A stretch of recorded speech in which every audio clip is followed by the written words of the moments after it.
Is there about to be another twist in the tale as Paramount's debt rating gets downgraded again? Welcome to Sidetrack, your sci-fi TV and movie channel.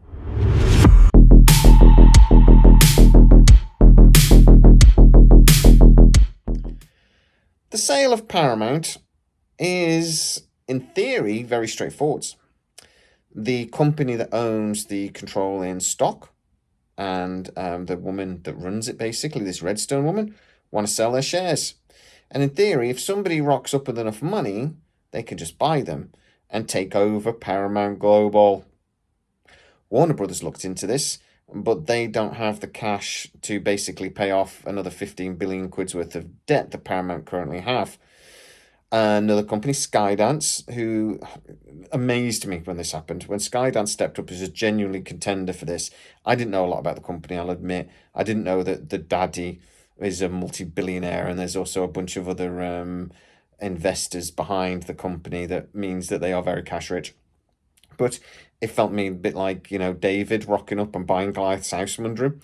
But anyway, that, I am being told, is still the most likely scenario that Skydance are going to buy it, even though this other investment company called Apollo have now stepped up and offered 11 billion for the mainly for the Paramount side of things, studios and the movie rights and things, rather than the TV side of things, even though I'm not quite sure about that, because Yellowstone, one of the most valuable things Paramount owns right now, is owned or was produced by MTV, which is owned by the CBS side of things. So if that company is offering 11 billion and they don't want to get Yellowstone, I don't they're mental.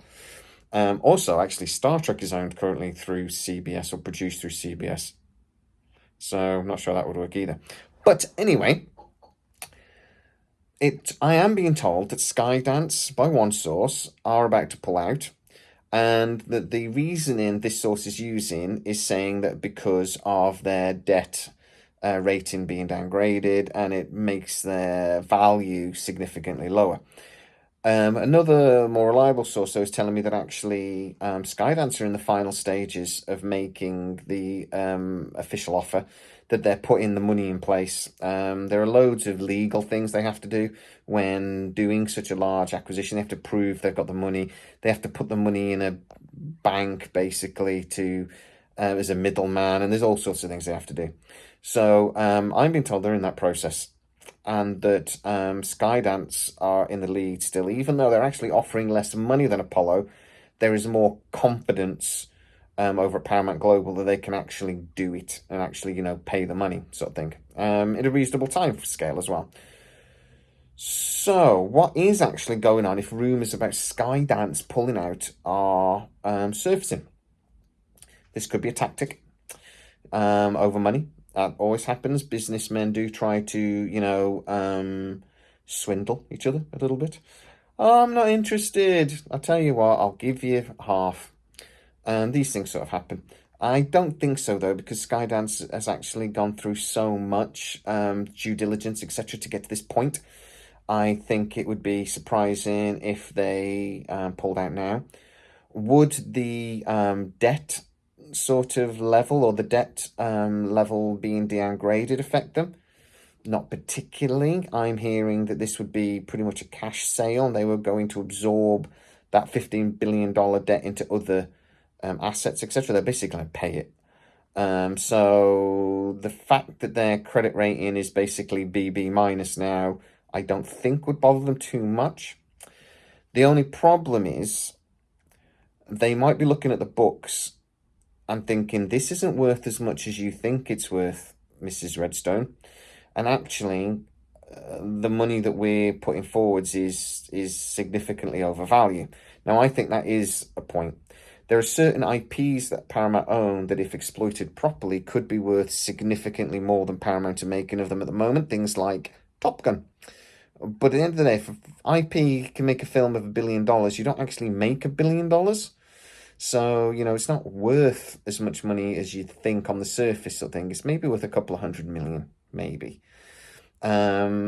So there would seem to be a possible situation where Skydance is sort of saying, maybe this isn't worth as much. And actually, That's what the company that have downgraded their debt are saying.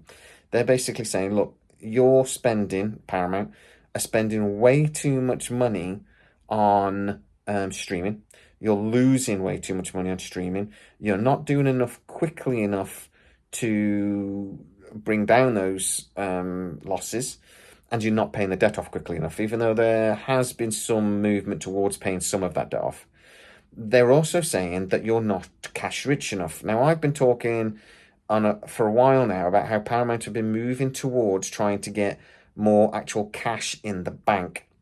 Now, one of the things that this company that did the rating stated was that their cash reserves are less than 10% of their revenue. Now, apparently 10% is sort of like the golden amount. That's what you want. If you're a business and you want 10% of the revenue, that's what they like you to have. So that if anything happens, you've got a cash reserve to, weather the storm. And Paramount is going through a storm at the moment. There's also apparently a lot of legal stuff about the purchase that means they need to have a certain element or a certain amount of money on the books that they don't have. Now, Skydance could be being made nervous by all of this because this is a professional company. They're run by professional people. They don't mess around. If it were to happen that Skydance pulled out, it's a big problem. I'm hearing that Skydance's plan for Paramount was basically to buy the studio, merge a lot of the IP stuff together, like Star Trek, etc., into what they wanted. So basically, take all the best bits and then sell off an awful lot that they don't need. They were going to streamline Paramount Global into a company that could then be profitable. And actually, a lot of real estate and things could be sold off. They had a very, very professional idea about how to go about it and doable, which is more the point.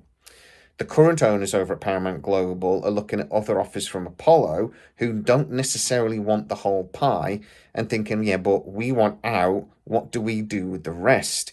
They like Skydance because they're saying, look, we'll buy the whole pie and then we'll cut the bits out we don't want later. Whereas Apollo are saying, no, we don't want those bits. So it makes it complicated for National Amusements to actually sell their shares in one whole company when somebody's saying that I only want bits of one of the companies, if you follow me. So, where are we right now? Well, I was told on Monday by sources that are very reliable that Skydance were just about ready to actually make the final bid. They were going to actually suggest a final amount for each share and actually put the bid in. And that would then trigger everything to start moving towards them buying Paramount Global, and then we'd see what happens later. Maybe these rumours are a little bit of wedding jitters, possibly, and that we're going to have to see. But I'm being told that, look, keep an eye on this story because something is about to happen either way. A decision will be made, and either National Amusements will go with Skydance or Skydance will pull out, and that should happen reasonably soon. But get into the comments and tell me what you think. Is Paramount in serious trouble? Their debt rating is lowered. It's going to be more expensive than to borrow money. They owe $15 billion. They're making redundancies. They're making sales. How big a problem is this? And if Skydance pull out, what does that mean for things like Star Trek? Get into the comments and tell me exactly what you think. If you are new to the channel, please like, subscribe, hit that bell notification. That really helps us out and you'll never miss any of our new videos. And also, I've got a lot of videos coming out on Stargate in the next few days that you definitely don't want to miss. As always, please stay safe, and I'll see you next time.